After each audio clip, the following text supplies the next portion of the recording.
top 10 takeaways. Off we go. And boy, did we have a great game. Oh, the NFL really treated us 39-37. The takeaways start with Buccaneers at Texans. Absolutely. This is the first takeaway. And you might think, oh, talk about CJ Stroud and how we have to push him up in Dynasty. And I certainly will. But before we do that, of course, we need to talk about one Rachaad White. Rachaad White. Ooh, baby. It's pretty good. I think anyone that was doubting Rachaad White, and there were many doubters. In fact, I think most fantasy gamers were doubters of Rachaad White throughout the season. Eat it! Oh, it's a Rachaad White dance party! Yeah! It's happening! It's been happening all year. This guy's amazing. He's a receiver, but he's also a running back. Love this guy in shootouts. Love this guy in the red zone. Love Rachaad White. Rachaad White. Thank you, Rachaad White, for reminding everybody that in fantasy football, efficiency in the receiving game is much more important than efficiency between the tackles. No, he's not the best between the tackles. Will his yards per carry eclipse 4.0 this year? Probably not. That's because the Buccaneers' offensive line is bottom 10. They were even worse last year with all those injuries. And that's been the big red flag on the Rachaad White profile all along, which is, hey, between the tackles, he's not efficient, and that's okay. If that hopefully eventually convinces the Buccaneers to bring in a more efficient grinder between the tackles, like a Jamal Williams type running back, please, by all means, bring in a Jamal Williams. Give him 10 carries between the 20s and let Rachaad White be maximum efficient everywhere else, especially in the passing game. And he's going to go ahead and give you 27 fantasy points like he did. Anytime it's a shootout, Rachaad White is going to put up points. In fact, if you look back through the week by week, he's only produced. Has he blown the doors off like he did last week? No. But most weeks, Rachaad White's going to give you that nice floor. Hey, this is 12 points, and then anything else is a bonus because he's catching 6 passes for 60 yards. The guy, he did it again. 10 plus yards per reception this week. These are precious few running backs run routes down the field like wide receivers. Christian McCaffrey does it. Breece Hall does it. There's a handful of running back receivers around the league. He's one of them, which is why he's so valuable, which is why he was a steal in the 7th round, right? Some of you actually drafted Etienne and Rachaad White. Etienne in the 4th round, Rachaad White in the 7th round, and I get these screenshots and I get these kudos on Discord, playerprofiler.com/chat to chat with us in the Discord.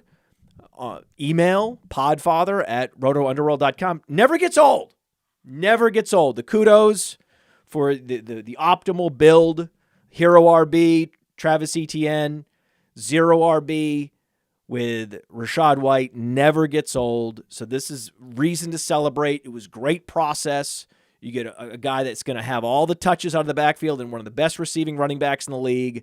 No matter what the offense looks like, that guy's a steal in the 7th round. It was great process. So we're all celebrating process as well as the man that is Rachaad White. And in Dynasty, super valuable to have a guy like this, age 24, and he's not going anywhere. No matter what happens with personnel, they're not going to get a better receiving running back in Tampa. So he's always going to be the best receiving running back.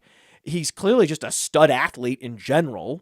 Okay, so now we know he's got 10 touches for the next 5 years locked in, and they're the most valuable touches that fantasy running backs can get. That's why we've been so far out ahead of consensus on Rachaad White, especially in Dynasty there's that insulation where if a guy is relying primarily on his between the tackles explosiveness, that's more fragile than one of these rare receiving running backs like Rachaad White.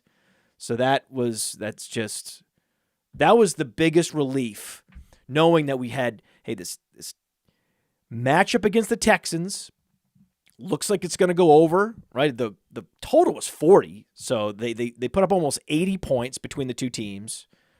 That over was such a smash. Congratulations to all you who took the over. The over there was simple. The thesis was simple. Neither are great defenses, okay? And Stroud and Mayfield have been underrated this year. Every year, we see a guy like Baker Mayfield start the majority of his team's games, and he's underrated the entire season, right?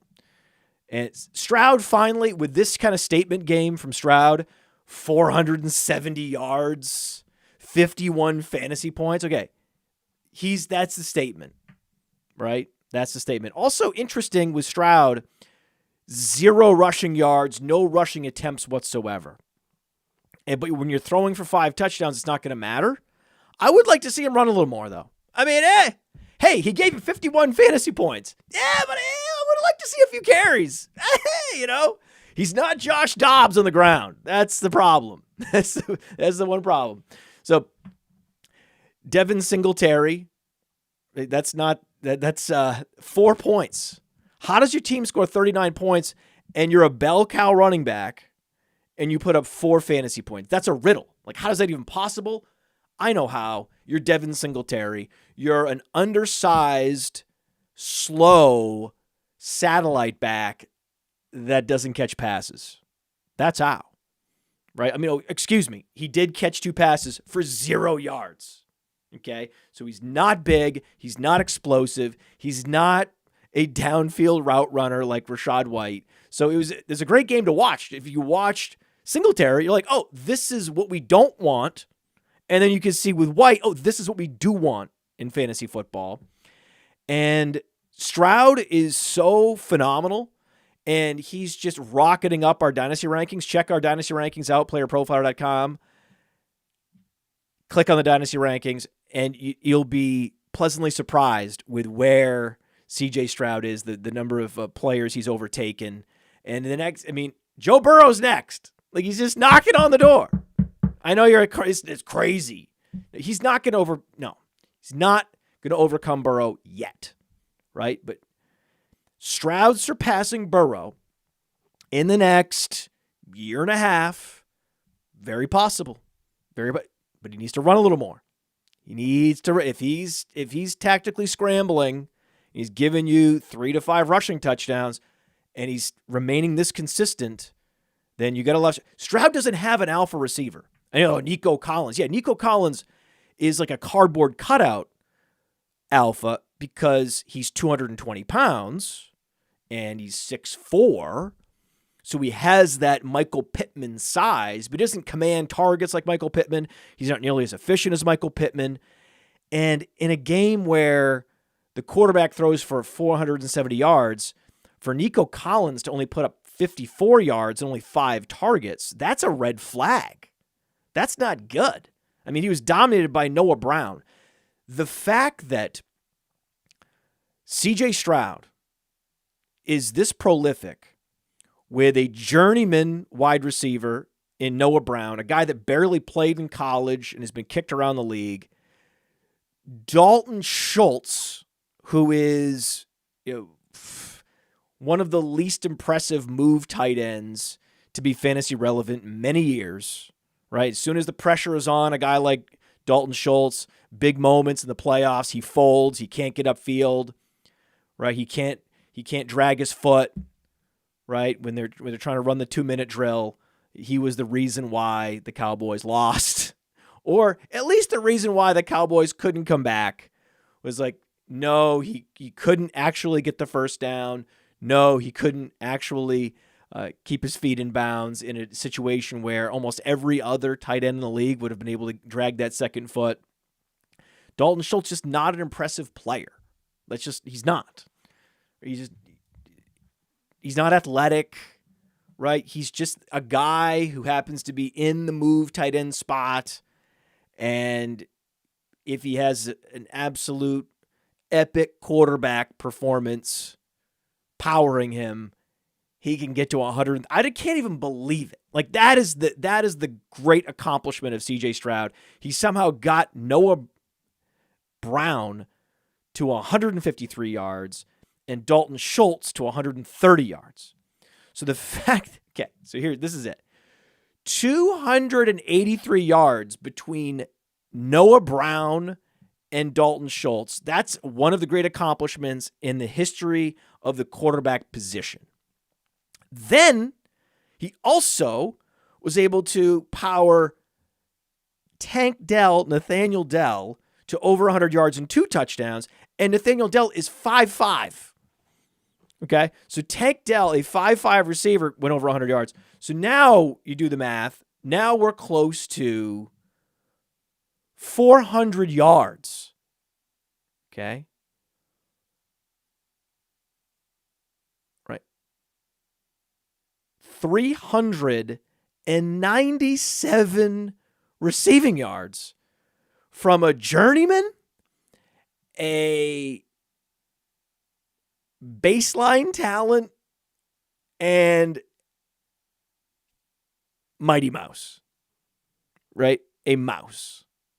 So that right there, that's why CJ Stroud is already knocking on the door. Hello? Hello, is Joe Burrow there in Dynasty, in the Dynasty rankings? Hey, Joe. Might have some company. And again, all that, so 11 targets for Dell, 11 targets for Schultz, 6 targets for Noah Brown, only 5 for Nico Collins. In the face of this epic performance, it's Nico Collins and it's Devin Singletary who should be ashamed of themselves. who have been exposed, right? This is how replacement level players get exposed in the face of truly special performances. And that's just one game. That's just the most epic game, the game everyone's talking about. There's a lot of other games, and I have a lot of other takes on these games, and we'll get into it after this. This episode brought to you by Mojo. Mojo is that player stock market. We love Mojo because we like making lifetime bets on players. You run out the clock on these guys. Mojo just rolled out a brand new fantasy platform. That's right. So now you can build a portfolio of player props. Oh, Jamar Chase, over 77.5. Oh, Kadarius Toney, under 15.5. Whatever the under is on Kadarius Toney, doesn't matter. You can just stack up the props in your portfolio. And the beauty is, once the Sunday games kick off, it's not over. It's not over until it's over with Mojo, because once those games kick off, you can then move in and out of positions. Let's say that you're well ahead of expectations. You can cash out. Let's say you're behind expectations. You're underwater. Well, you can double down. That's what makes Mojo so special, why they're different. Check it out. Go to the App Store, get the Mojo app, and use the promo code UNDERWORLD. The promo code UNDERWORLD gets you a 100% deposit match up to $100. So the promo code is UNDERWORLD, and they will match your deposit dollar for dollar. Go to Mojo, start building your portfolio, and then during the games, you can be a fantasy day trader. Woo.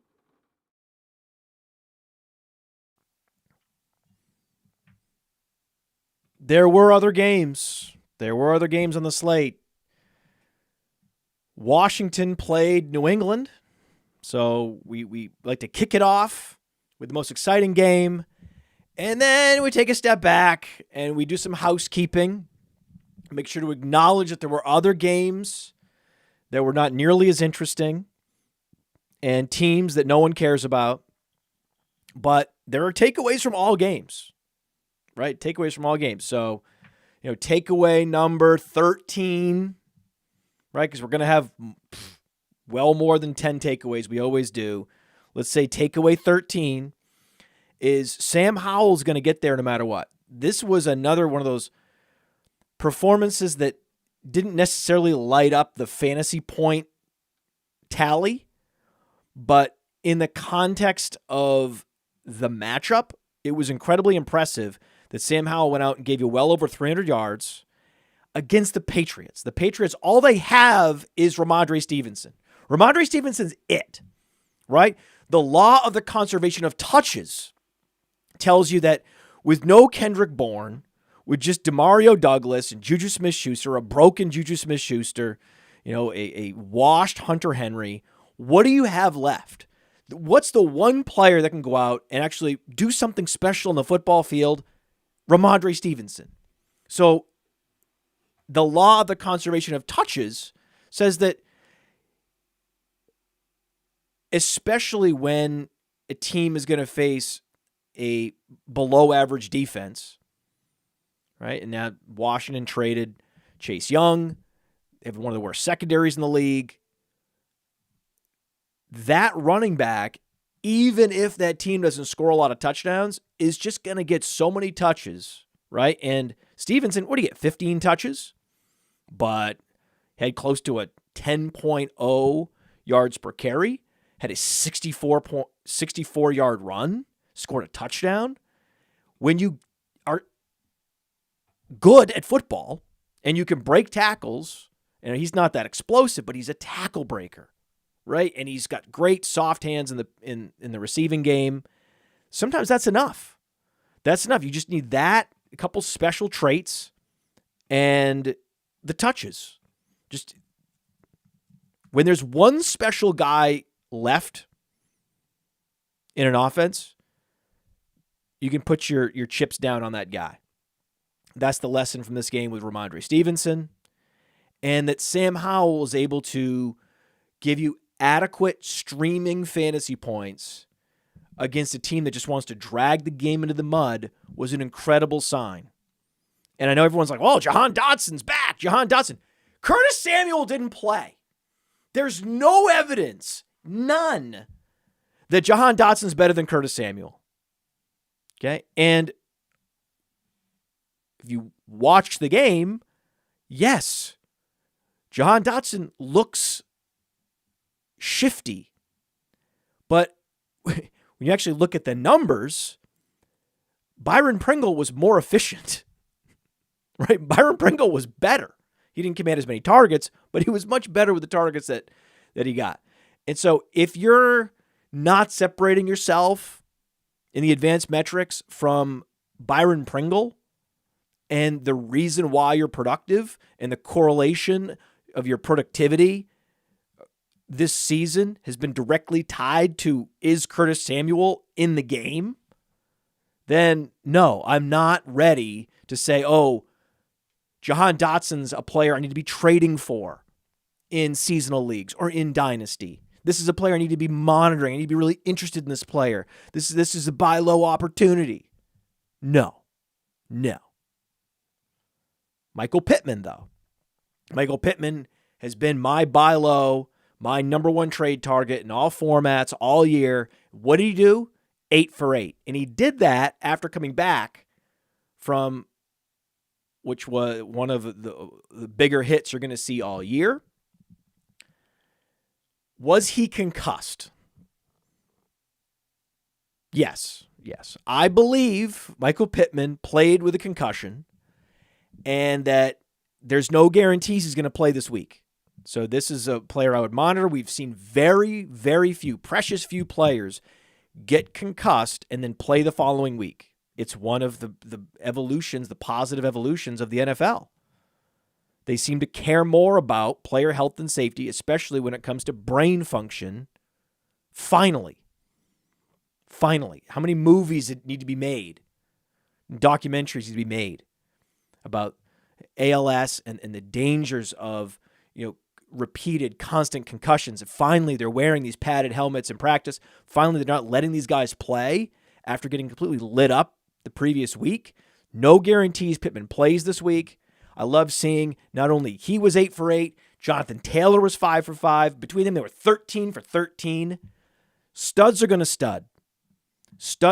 Guys like Alec Pierce aren't good. I know you could hope that they're going to get opportunities. Oh, Josh Downs' knee injury, he's going to be out. Alec Pierce, no. Just because a guy is getting thrust into a starting role doesn't necessarily mean he's going to produce, especially at the wide receiver position. So I'm not playing a bunch of Alec Pierce this week. No. Someone else. Someone else will. I'm sure there's plenty of guys. There's going to be plenty of, hey, Alec Pierce is strategically a great option this week. And no. The waiver wire, I'm sure there's going to be some waiver wire columns with Alec Pierce. Now, in DFS, everyone's being saved by the fact that the Colts are playing in Germany at 9:30. Right? But I can promise you, there'd be a lot of exposure to Alec Pierce in many more of these, DFS tournaments, these GPPs.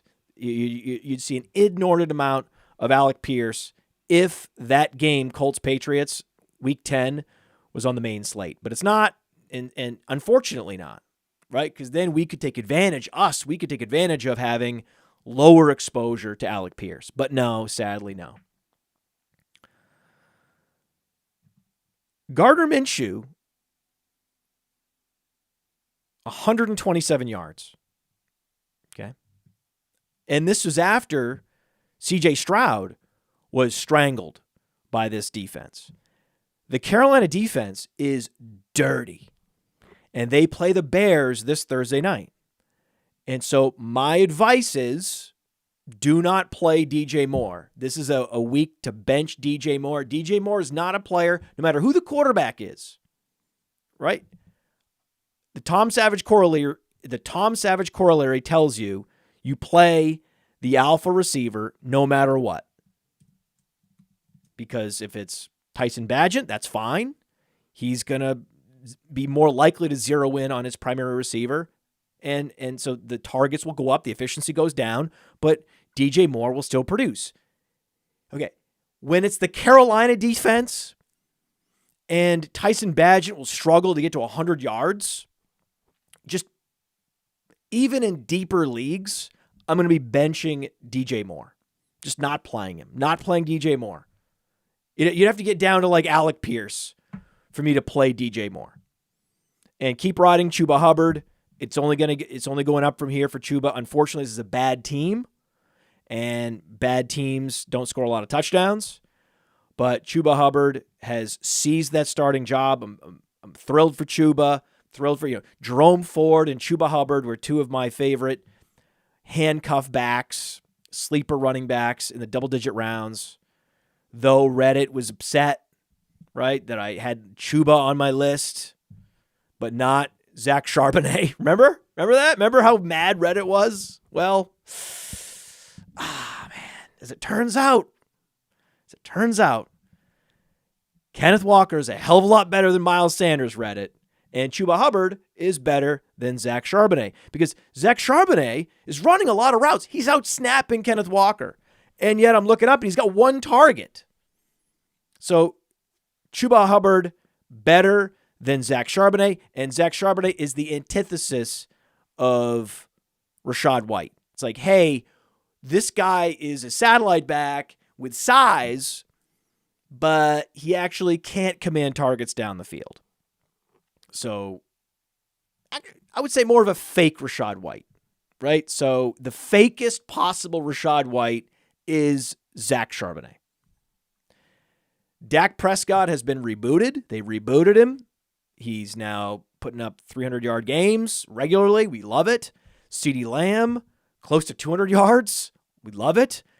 He's also finding Jalen Tolbert. See, Jalen Tolbert went to a small school. Okay? So Jalen Tolbert, Southern Alabama, right? Makes it to the league. Doesn't understand half the plays in the playbook. It's never seen an offense nearly this sophisticated. It's going to take him a year and 8 games to get acclimated to the speed of the NFL and just to understand where to be intuitively on the football field. Now you look up, Oh, he was a dominant college receiver, like 99th percentile dominator rating. Has, as athletic as Michael Pittman. And now he's out targeting as athletic as Michael Gallup. And now he's out targeting Michael Gallup. And he's a lot younger. So I love it when dominant college receivers, especially from small schools that take time, you end up just running out the clock on these guys, and you look up and, oh, man, it turns out the guy that was good at football in college took a minute, and now he's good at football in the NFL. And everybody just wrote him off, just dumped him off their taxi squad in Dynasty, and shame on you. Shame on all of you that did that. And all of us, Jalen Tolbert truthers, unite. Unite. Lock arms, unite. And again, we're always trading for Michael Pittman. Michael Pittman's always the best trade target wide receiver. And now at running back, it's no longer Rachaad White. You want to trade for DeAndre Swift. Because I looked up, and actually, DeAndre Swift hasn't scored 14 or more fantasy points in a game since week 1. So, man, he must be playing bad, right? No, he's playing great, right? He's one of those rare players, those rare running backs that can actually operate as a receiver. He's just been getting stopped at the 1-yard line. He's been the most unlucky running back in the league. And now Dallas Goedert is out. And they're going to deploy him more creatively. They're going to see more Gainwell, but you're also going to see more Swift. The law of the conservation of touches. Certainly, there's going to be a few more targets go to A.J. Brown, Devontae Smith, but the biggest beneficiary is DeAndre Swift. So DeAndre Swift is he is the trade target. Trade deadline's coming up in a lot of leagues. Get DeAndre Swift. He's the number 1 trade target overall. You got to get him. He's on the right team, right? They score a lot of points, great offensive line. They're losing key players, so the targets are consolidating, and he just happens to operate in that Dallas Goedert area of the field. It's perfect. It's just so this is the time to get DeAndre Swift. I couldn't believe that he hasn't done anything since week 1. Perfect. Love it. And Miami hasn't done anything against teams with winning records. You notice this? Remember we talked about be careful with Miami? Why don't just wait until they beat a team with a winning record? Like, it doesn't count if all your blowouts are against Carolina. Come on, man. Like, beat a good team. And they haven't yet. So just, they feel like such an unstoppable franchise. Yet the Dolphins have yet to beat a winning team.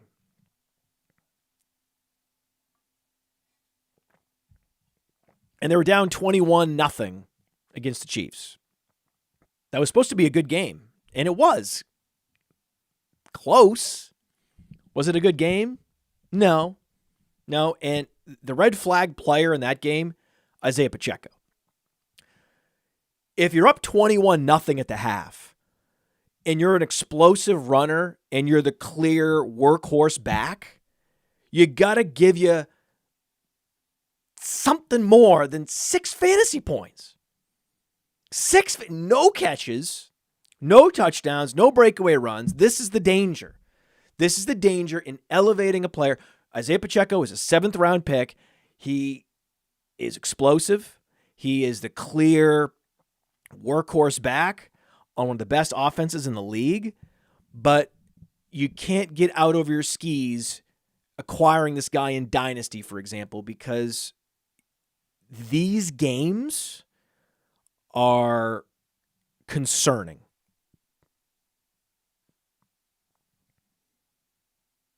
Jerick McKinnon outproduced him in fantasy, and they're up 21-0. Just let that sink in. It's not good. I love Pacheco. I love late round picks. I love guys that were team captains, right? He's going to be around for a long time. I can almost guarantee you they're going to extend him because they love him, because he's such a hard worker, and he's such a team player, such a culture fit. But they're throwing to Jerick McKinnon when they're throwing to running backs. And I hate that. You can't celebrate Rachaad White and then turn around and go, yeah, but you also got to love Pacheco. You got to believe in Pacheco. No. I have a type, and Pacheco isn't it. I respect all the path and that he is going to be a productive player, but that he's dudding out when they're up 21-0 is awful. It's absolutely awful, and it's a reason to be cautious. And that is not. It feels like a player you might want to acquire because he's still young and he's like the Chiefs love him. I say, do not buy low. Do not try to trade for Isiah Pacheco. I know, again, the workload looks great, but I need to see a game, just a game with 5 targets, a game where they decide, okay, we don't need Jerick McKinnon. That would be nice. I just would like to see that game. Amari Cooper feasting on bad defenses. I mean, this was such a cliche week. It was almost like, I was like, let's see. They played the Cardinals, so we're going to have a big week for Amari Cooper. Okay. It was just a this is great, though. We need a predictable week now and then. We're like, there's a lot of these performances we saw coming. That's nice, right? Every week doesn't have to be complete chaos. So, again, restoring my faith in the regular heartbeat of the world, of sports, Amari Cooper feasting on a bad defense, but Jerome Ford actually the target leader. And I think that we can officially move Marquise Brown ahead of Michael Pittman in our which wide receiver to trade for rankings. The top trade target wide receiver has got to be Marquise Brown. It's the cliche target. Everybody knows, hey, Kyler Murray's coming back. But you have enough dud performances.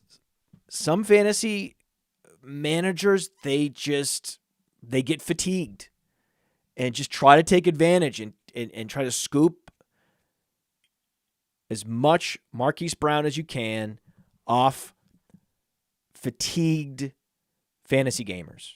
So just put the feelers out. Put them out now.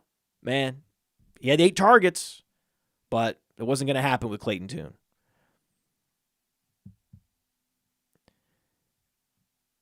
I mentioned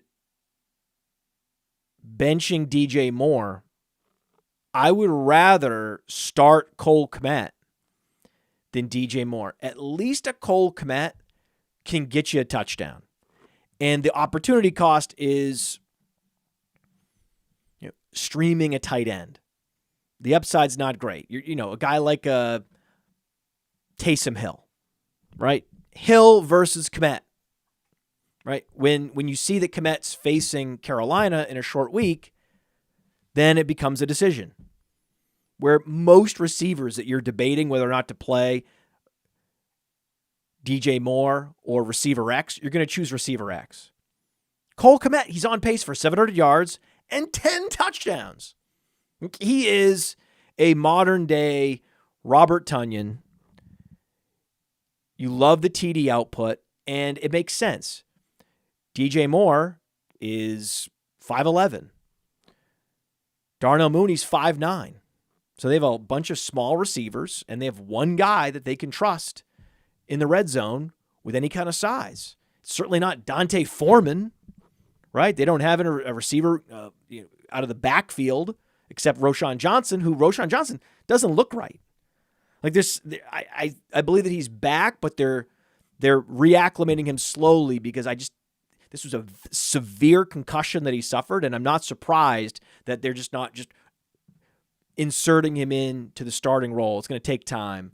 It's just the season's going to expire, and we're going to get very little from Roschon Johnson, right? The 2 Texas running backs, Roschon Johnson, Bijan Robinson, have been 2 of the most disappointing rookies. And these were the two best running backs in college football. And then now this year, not happening. Right? So, yeah, be more likely to start Kmet this week than DJ Moore. Chris Olave, he scored, gave you the touchdown. You just trust good players. If a good player is giving you unrealized air yards, is leading the league in unrealized air yards, if you know him to be good, then that's a guy you start every week, right? The auto start of the week of any player that anyone was having questions about was Chris Olave. Good player, unrealized air yards, start him. You start him over a Puka Nakua, right? I know there's a debate. Start Puka, start Chris Olave. You start Olave. Puka Nakua, 3 for 7, 32 yards. I really hope you traded him. I really hope you traded him when I told you to. I hope you did. I hope you did. Man, this is feeling... Rachaad White, 27 points. A dud from Puka Nakua. Yeah. Oh, love it. Love it. Yeah, the glass slipper. A little chipped, cracked, right? It's just not polished anymore. Oh, man, I don't know. Yeah, he didn't have his quarterback. Well, there are challenges. Wide receivers in the NFL, they face challenges. So we've got to see some Puka production in a challenging situation, a challenging game environment, one where he has some target competition other than Van Jefferson. I'm excited to see that game one day, maybe, from Puka Nakua. And again, one of the most predictable performances of the week was Luke Musgrave finally going off. Like, he was supposed to do this last week, and then he had the underwhelming performance last week. But then you just trust the process. He's been a target leader multiple weeks. You know he's the most athletic tight end in this class, a class that's super athletic, super productive. When you think of this historic rookie tight end class, you think of Kincaid, and he was a total target magnet again, out-targeting Stephon Diggs. I mean, Dalton Kincaid, bravo, right? And you think of Sam Laporta being historic as a rookie, and you forget about Luke Musgrave. Any other year, we'd be thinking a lot more about Luke Musgrave and how great he's been for a rookie.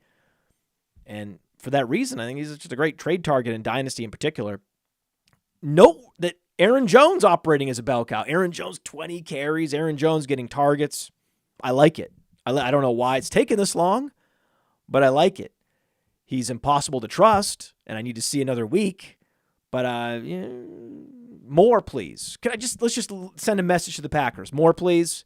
We know that Jordan Love is highly inaccurate down the field, so just throw to Aaron Jones and Luke Musgrave. That's the answer, right? And if Drake London is out, right? And again, I hope you traded Drake London earlier this year, and you could reacquire him in the offseason at a lower price point. The starting Mac Hollins thesis was understandable, but it's almost always a trap, right? And in DFS, whenever we look up and we see one of these number 2 options that is thrust into a number 1 role because the starter goes down, it's a run-first team, right? Certainly, the whole game outperformed the point total, right? So if you go to the Vikings-Falcons game, it was 31-28. The over-under was 38, right? So they outperformed the total by more than 20 points, okay? 38-point total. You're like, but they're at home. They're playing the Vikings. There's no Drake London. We're going to be overexposed to Mac Hollins, right? That is the danger. That's the danger. We talk about chalk wide receivers versus chalk running backs in DFS. So much more likely to play a chalk running back than a chalk D. I mean, a chalk wide receiver is especially a chalk wide receiver that's like, sub 5K on DraftKings. One of the great stay away game theory moves in all of DFS is just be vastly underweight on the fringy wide receiver that everybody's playing this week because everything happens to be clicking into place for that guy. But the one thing that it's never going to click into place for Matt Collins is talent. Matt Collins has been a journeyman his whole career. He's had games like Noah Brown did this week. He's going to have weeks, but most weeks it's not going to happen. It's going to be Cordarrelle Hodge this week. It's going to be Jonnu Smith. You don't know who it's going to be. And that's in a game where it's a 38-point total points scored from where both teams score 38 points, right? This game crushed the over, and still Matt Collins put up 6 fantasy points. If this isn't the game and the performance, the dud, to teach people once and for all to fade these chalk number 2 wide receivers in DFS, I don't know what will. I don't know what. We always go back, just screenshot this box score so that as a device. So the next time you're tempted to just pile into the wide receiver that's projected to get all kinds of targets this week at $3,900, remember just to say no. Say no. Let everybody else tank hundreds, thousands of lineups with that guy, and you could just sprinkle them in here and there when you need them. Okay, you absolutely need him in a couple. Okay, fine. But don't build your lineup around him. People build lineups around like this like Matt Collins. And it's like, no. For the love of God. And Jonnu Smith, man. Jonnu Smith. When you go to playerprofiler.com, this is one of the reasons Player Profiler exists. Have I ever drafted Kyle Pitts in a fantasy league? No. Ever. No. Never. Never. Never. He's a tight end, and he's been overrated since at one point he was going before Jamar Chase in rookie drafts. That's a thing that happened. Look it up. It's a thing that happened. Okay. You just say no. Just say no. And you pull up a guy like Jonnu Smith when the Falcons signed him and go, man, I don't know. If I'm going to draft a Falcons receiver for my fantasy league, if I'm between Pitts and London, then go and check out the profile page for Jonnu Smith and put it next to Kyle Pitts. And like, wait a second. These guys aren't that different. They're really not. And now we're seeing they're not. They're not actually that different. Is there a huge difference between Drake London and Mac Hollins and Cordarrelle Hodge? Of course there is. And Drake London was putting up some of the best target shares and air yard shares for a rookie we've ever seen. So the decision actually was quite easy. If you had to pick one receiver to draft on the Falcons, it was not Kyle Pitts. And now we're looking up, and there goes Jonnu Smith for 100 yards. It's just perfect. It's just perfect. And, you know, you also didn't have to draft Bijan in the first round. I know a lot of you felt good doing it, and it feels really good to draft rookies, especially when you draft rookies early and you're making a statement and you're saying to the world, I'm fearless. Look at me drafting Bijan in the first round. And people like Billy Muzio and I are shaking our heads going, what are people doing? What? Right? Like, I don't understand. It was like you're drafting Jahmyr Gibbs over Travis Etienne. So let me get this straight. So why? Well, theoretically, especially if David Montgomery goes down, well, yeah, in the event of a David Montgomery injury, then Jahmyr Gibbs could maybe be Travis Etienne. Right? And with all these receivers, think about who was going near Bijan Robinson in fantasy drafts this summer. You know who it was? You know who was adjacent to him? CeeDee Lamb. CeeDee Lamb just put up almost 200 yards. Stephon Diggs has been epic. He's been the wide receiver 3 this year. This was the trade-off of drafting Bijan. Made no sense. And I remember there was like there was a reaction because I published my do not draft list. My running back do not draft list, right? Or my big 4 do not draft list. Quentin Johnston was on there.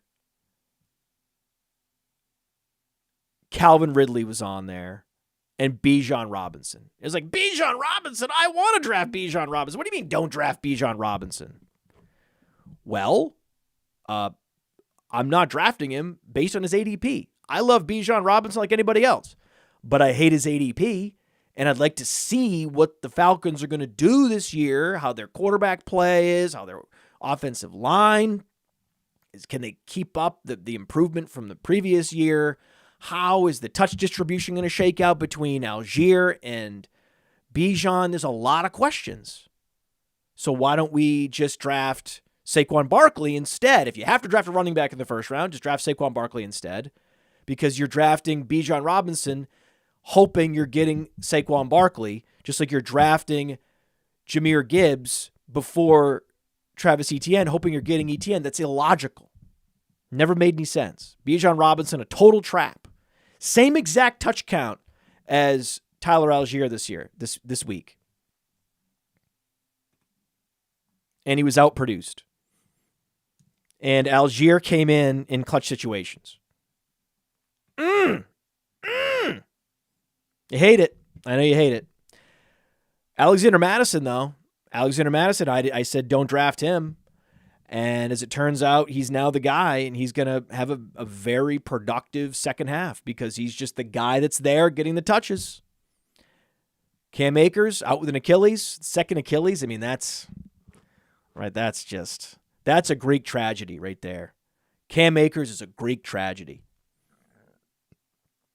But Josh Dobbs, right? Josh Dobbs, that's a romance.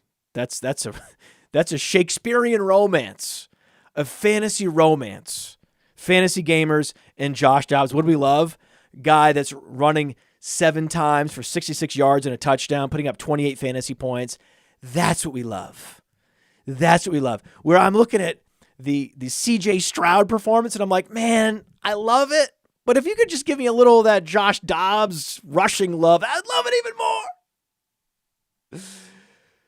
So, getting Josh Dobbs in Superflex. Everybody just give yourself a hand. If you picked up Josh Dobbs in Superflex, Scott Fishbowl, everybody, just, hit the like button. Do that. Hit the like button. Subscribe. Just do something. If you drafted Josh Dobbs the last round at the end of the summer, or you were picking up Josh Dobbs on the waiver wire, especially in Superflex, give yourself a pat on the back. Hit the like button.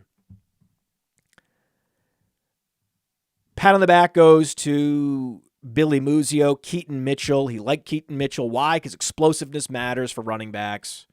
And Keaton Mitchell, he's a satellite back, right? He's going to be a breather back and a satellite back. But you love to see the explosive runs, the 60-yard runs. Just all the reasons I like Pierre Strong, I also like Keaton Mitchell. It's just that Keaton Mitchell's undersized. He's never going to be a workhorse back. But you love to see it. I would like more NFL teams to just start players like Keaton Mitchell. That's what I want to see. That's my takeaway. NFL teams need to knock it off giving a guy like Gus Edwards 20 touches instead of giving Keaton Mitchell at least 10, right? So they'll give Edwards 20 and Mitchell 2. You shouldn't be allowed to give Gus Edwards 20 carries until Keaton Mitchell has 10. That should be the rule. That's my takeaway there. Also, Jackson Smith-Njigba is coming. Jackson Smith-Njigba, 12 fantasy points in awful situation. Just completely dominated. Geno Smith getting exposed. But his rookie across the field did nothing. It was interesting. It was interesting that Zay Flowers did nothing. I am in no way discounting Zay Flowers after this performance. 2 fantasy points. Was I panicking about Jackson Smith-Njigba when he put up similar performances early in the year? No. What's good for the goose is good for the gander. Buy JSN, buy Zay Flowers. You can't buy low on Zay Flowers. No one's panicking about Zay Flowers. But in a theoretical world that they would be, I'd be buying Zay Flowers. But they're not. No panic allowed on Zay Flowers. Oh, Josh Jacobs will take away. We have to talk about that game. That was the worst game on the slate by far and away.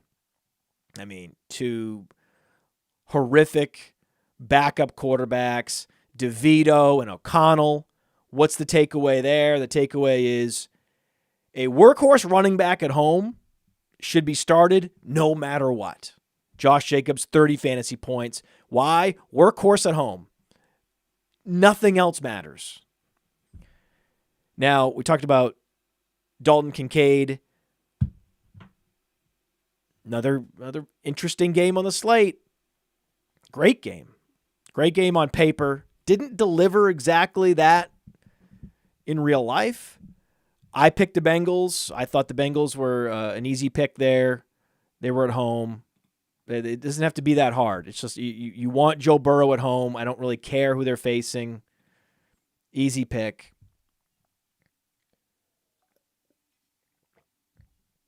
The league had this team and this quarterback on the ropes. They could have stabbed the vampire dead when they had the chance, and they let him go. And now he's alive, and he's beating the Bills, and no one's allowed to be surprised when you look up and who's representing the AFC in the Super Bowl? Joe Burrow and the Cincinnati Bengals. And welcome back, T. Higgins. Great to see him back. I think he hasn't been healthy. So my speculation is T. Higgins has been well less than 100%. He's been showing up on the injury report. Players like T. Higgins are a lot like sports cars. When they're not 100%, they do nothing. They're fickle. The engine doesn't run right, and you're getting nothing from them. But when everything is running well, when they're running on all cylinders, when everything's clicking, T. Higgins going to put up big numbers. And I think, can we just get it over with? Right? Gabriel Davis is not good. We know that. And it was one thing when he was running all the routes. But now we have Khalil Shakir. Khalil Shakir, you go to playerprofiler.com. We're talking about a 40% dominator rating. We're talking about speed and burst. That's what Khalil Shakir has that Gabriel Davis doesn't. And so as the year goes on, we're going to see more and more and more opportunities cannibalized from Gabriel Davis going to Khalil Shakir. He's the best handcuff wide receiver of the year. If you're ever going to just draft a wide receiver or pick up a guy off the waiver wire and say, this is a handcuff pick. Anything happens to Diggs, anything happens to Gabriel Davis, plus there's the opportunity, like with a Chuba Hubbard, that, hey, this guy's just better. And by the halfway point in the season, the team realizes it because oftentimes they're the last ones to realize it. The fantasy gamers realize it first. The team is last to figure it out. And they're like, wait a second. Actually, as it turns out, this Khalil Shakir guy can play. He's been on your team the entire year, and you keep putting Gabriel Davis out there. Gabriel Davis, whose gloves, because he has bad hands, so his gloves keep extending. You notice the sleeve on the gloves keeps getting longer and longer until it's taking up his entire forearm. So let me get this straight. He's not explosive. He has bad hands. He runs sloppy routes. He's just a guy that's there. Oh, I heard he's a good blocker, right? He's a good blocker. Great. But then you have a guy like a Khalil Shakir who's actually a high-quality professional receiver, and you're doing your quarterback a great service having him on the field with Kincaid and with Diggs. It's probably time to dump Gabriel Davis. Certainly, you're dropping him from your fantasy team. It's over, right? But the Bills need to look in the mirror and say, Gabriel Davis, you're out. Hey, I want to take a moment to thank you for tuning in. It's important to me that all of our media be free. This is only possible because of you allowing a true independent sports media enterprise to thrive unlike any other in the business. So please subscribe to the All In Package to continue to make all of this possible, to ensure that all of our stats, information, data, content is available to you, especially you, the people that get the site and get the show.